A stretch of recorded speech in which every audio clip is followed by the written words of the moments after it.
Patriarcas e Profetas, capítulo 66. A morte de Saul. De novo foi declarada a guerra contra Israel e os filisteus.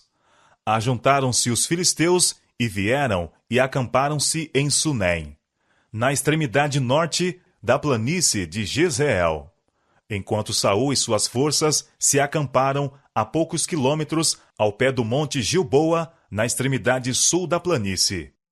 Foi nesta planície que Gideão, com 300 homens, pusera em fuga o exército de Midian. Mas o espírito que animava o libertador de Israel era inteiramente diverso do que agora agitava o coração do rei. Gideão saíra forte em sua fé no poderoso Deus de Jacó, mas Saul sentia-se só e sem defesa quando Deus o abandonara. Olhando para o exército filisteu, temeu e estremeceu muito o seu coração. Saul soubera que Davi e sua força estava com os filisteus e esperava que o filho de Jessé aproveitasse esta oportunidade para vingar-se dos males que tinha sofrido. O rei estava em grande angústia. Fora a sua própria paixão incoerente incitando-o a destruir o escolhido de Deus que envolvera a nação em tão grande perigo. Ao mesmo tempo em que se ocupara na perseguição a Davi, negligenciara a defesa do seu reino. Os filisteus, tirando vantagem da condição desprotegida do reino, penetraram bem no centro do país. Assim, enquanto Satanás estivera a insistir com Saul para que empregasse toda a energia na caça a Davi, a fim de que o pudesse destruir, o mesmo espírito maligno inspirara os filisteus para que aproveitassem a oportunidade para levarem a efeito a ruína de Saul e subverterem o povo de Deus. Quantas vezes é ainda o mesmo estratagema empregado pelo máximo adversário? Ele instiga algum coração não consagrado para que acenda a inveja e a contenda na igreja, e então, tirando vantagem da condição dividida do povo de Deus, incita seus agentes a efetuar a sua ruína. No dia seguinte, Saul deveria empenhar-se em batalha com os filisteus. As sombras de iminente condenação juntaram-se negras em redor dele. Almejava auxílio e guia. Mas debalde procurou conselho da parte de Deus. O Senhor não lhe respondeu, nem por sonhos, nem por Urim, nem por profetas. O Senhor nunca se desviou de uma alma que foi a ele em sinceridade e humildade. Por que deixou Saul voltar sem resposta? O rei, por seu próprio ato, privara-se do benefício dos métodos todos de inquirir a Deus. Rejeitara o conselho do profeta Samuel, exilara a Davi, o escolhido de Deus, matara os sacerdotes do Senhor. Poderia ele esperar ser atendido por Deus quando interrompera os condutos de comunicação que o céu determinara? Afastara pelo seu pecado o Espírito da graça, e poderia ser atendido por sonhos e revelações do Senhor? Saul não se voltou a Deus com humildade e arrependimento. Não era o perdão do pecado e a reconciliação com Deus o que ele buscava, mas o livramento de seus adversários. Pela sua obstinação e rebelião, separara-se de Deus. Não poderia voltar a não ser por meio do arrependimento e contrição. Mas o orgulhoso monarca, em sua angústia e desespero, resolveu buscar auxílio de outra fonte. Então disse Saul aos seus servos: Buscai-me uma mulher que tenha o espírito de feitiçaria, para que vá a ela e a consulte. Saul tinha completo conhecimento do caráter da necromancia. Tinha sido expressamente proibida pelo Senhor, e fora pronunciada sentença de morte contra todos os que praticassem suas artes profanas. Durante a vida de Samuel, Saul ordenara que todos os encantadores e os que tinham espírito de feitiçaria fossem mortos. Mas agora, na precipitação do desespero, recorre àquele oráculo que ele condenara como uma abominação. Foi dito ao rei que uma mulher que possuía espírito de feitiçaria estava morando em um esconderijo em Endor. Esta mulher entrara em concerto com Satanás para entregar-se ao seu domínio e cumprir seus propósitos, e em troca, o príncipe do mal operava prodígios a ela e revelava-lhe coisas secretas. Disfarçando-se, Saul saiu de noite apenas com 2 auxiliares, a fim de buscar o retiro da feiticeira. Oh, quão deplorável cena! O rei de Israel, levado cativo por Satanás à sua vontade. Que vereda tão tenebrosa para palmilharem pés humanos, aquela que fora escolhida por quem persistira em ter seu próprio caminho, resistindo às santas influências do Espírito de Deus. Que cativeiro há tão terrível como aquele que se acha entregue ao domínio do pior dos tiranos? A confiança em Deus e a obediência à sua vontade eram as únicas condições sob as quais Saul poderia ser rei de Israel. Se ele tivesse satisfeito estas condições durante todo o seu reinado, seu reino teria estado livre de perigo. Deus teria sido seu guia e seu escudo, o onipotente. Deus tivera muita paciência com Saul, e embora sua rebelião e obstinação tivessem quase silenciado a voz divina na alma, havia ainda oportunidade para o arrependimento. Mas, quando em seu perigo se desviou de Deus para obter luz de um aliado de Satanás, rompera o último laço que o ligava ao seu Criador.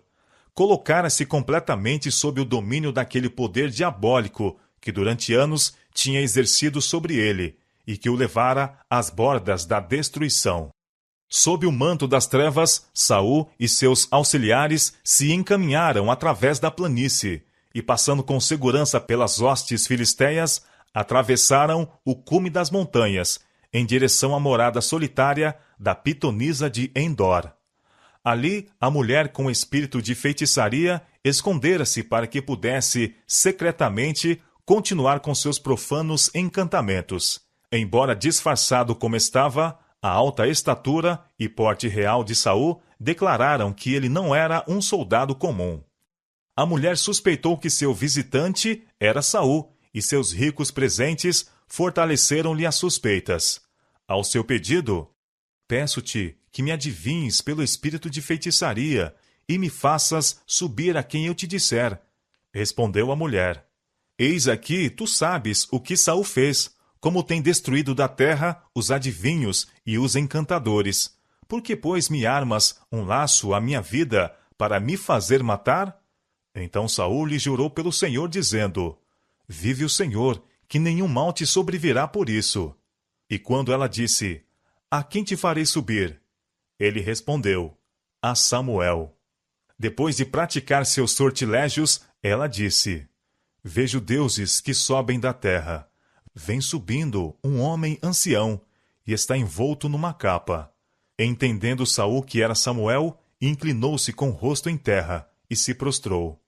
Não foi o santo profeta de Deus que veio com o poder dos encantamentos de uma pitonisa. Samuel não estava presente naquele antro de espíritos maus. A aparência sobrenatural apenas foi produzida pelo poder de Satanás. Ele poderia tão facilmente tomar a forma de Samuel como pôde tomar a de um anjo de luz quando tentou a Cristo no deserto. As primeiras palavras da mulher, sob o poder de seu encantamento, foram dirigidas ao rei. Por que me tens enganado? Pois tu mesmo és Saul. Assim, o primeiro ato do espírito mau, que personificou o profeta, foi comunicar-se secretamente com aquela ímpia mulher, para avisá-la do engano que fora praticado com ela. A mensagem a Saul do pretenso profeta foi: por que me desinquietaste, fazendo-me subir? Então disse Saul: muito angustiado estou, porque os filisteus guerreiam contra mim, e Deus se tem desviado de mim, e não me responde mais, nem pelo ministério dos profetas, nem por sonhos. Por isso te chamei a ti, para que me faças saber o que hei de fazer.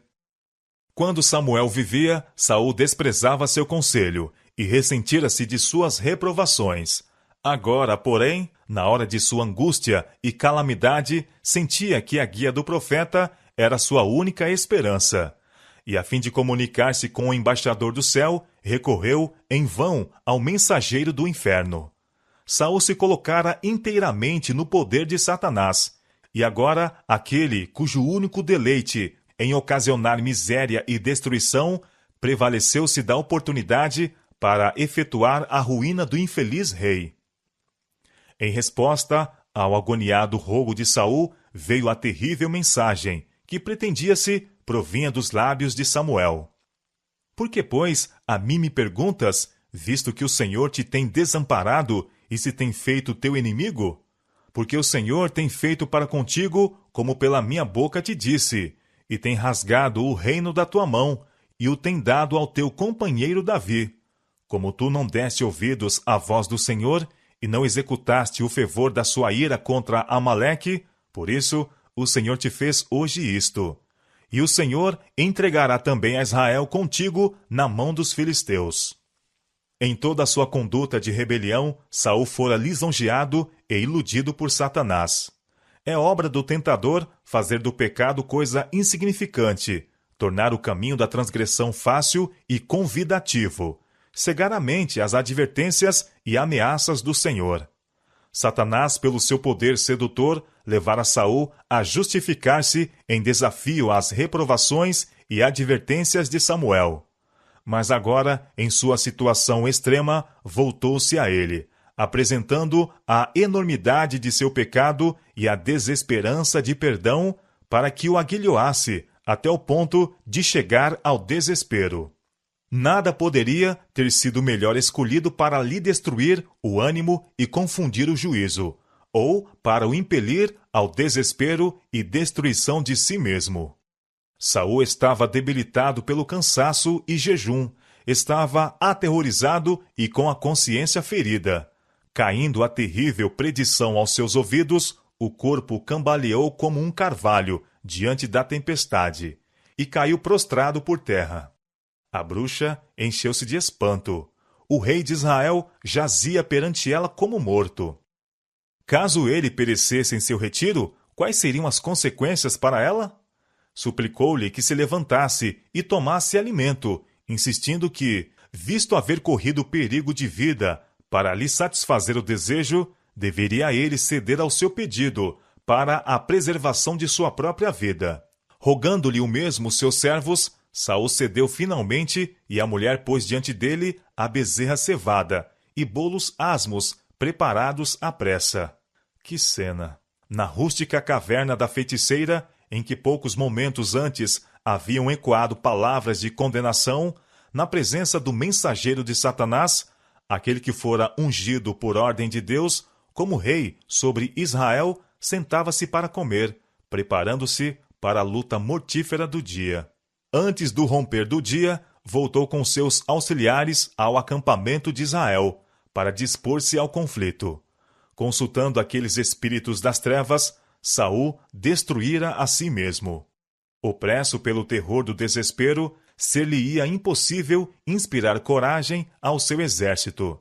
Separado da fonte de força, não poderia guiar as mentes de Israel a olharem a Deus como seu auxiliador.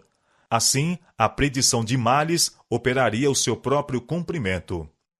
Na planície de Sunem e nas encostas do monte Gilboa, os exércitos de Israel e as hostes dos filisteus empenharam-se em combate mortal. Embora a cena terrível da caverna de Endor lhe tivesse repelido do coração toda a esperança, Saul combateu com arrojada bravura em favor de seu trono e de seu reino. Mas foi em vão. Os homens de Israel fugiram de diante dos filisteus e caíram atravessados na montanha de Gilboa. 3 bravos filhos do rei morreram ao seu lado. Os frecheiros apertaram Saul. Tinham visto seus soldados caírem em redor de si e seus filhos príncipes cortados pela espada. Ele próprio, estando ferido, não podia nem combater nem fugir. Escapar era impossível, e resolvido a não ser tomado vivo pelos filisteus, ordenou a seu pajem de armas: arranca tua espada e atravessa-me com ela. Recusando-se o homem a erguer a mão contra o ungido do Senhor, Saul tirou sua própria vida, lançando-se sobre a espada. Assim pereceu o primeiro rei de Israel, com crime de suicídio em sua alma. A vida fora-lhe um fracasso, e sucumbira com desonra e em desespero, porque pusera sua vontade própria e perversa contra a vontade de Deus. A notícia da derrota espalhou larga e extensamente, levando o terror a todo Israel. O povo fugia das cidades, e os filisteus tomavam posse destas, sem serem incomodados nisso. O reino de Saul, independente de Deus, se tinha quase mostrado a ruína de seu povo. No dia seguinte ao da luta, os filisteus, examinando o campo da batalha para roubar aos mortos, descobriram os corpos de Saul e de seus 3 filhos. Para completarem seu triunfo, deceparam a cabeça de Saul e o despojaram de suas armas. Então, a cabeça e a armadura, exalando o cheiro de sangue, foram enviadas ao país dos filisteus como troféu de vitória, a anunciá-lo no templo dos seus ídolos e entre o povo. A armadura finalmente foi posta no templo de Astarote, enquanto a cabeça foi fixa no templo de Dagom. Assim, a glória da vitória foi atribuída ao poder desses falsos deuses, e o nome de Jeová foi desonrado. Os cadáveres de Saul e seus filhos foram arrastados a Bet-San, cidade não distante de Gilboa, e próxima do rio Jordão. Ali foram suspensos com correntes para serem devorados pelas aves de rapina. Mas os bravos homens de Jabes Gileade, lembrando-se do livramento de sua cidade por Saul em seus primeiros e felizes anos, manifestaram agora sua gratidão, retirando os corpos do rei e dos príncipes e dando-lhes honrosa sepultura. Atravessando o Jordão à noite, tiraram o corpo de Saul e os corpos de seus filhos do muro de Bet-San. E vindo a Jabes, os queimaram e tomaram seus ossos e os sepultaram debaixo de um arvoredo em Jabes, e jejuaram 7 dias. Assim, a nobre ação, praticada 40 anos antes, assegurou a Saul e seus filhos o sepultamento por mãos ternas e piedosas, na hora tenebrosa da derrota e da desonra.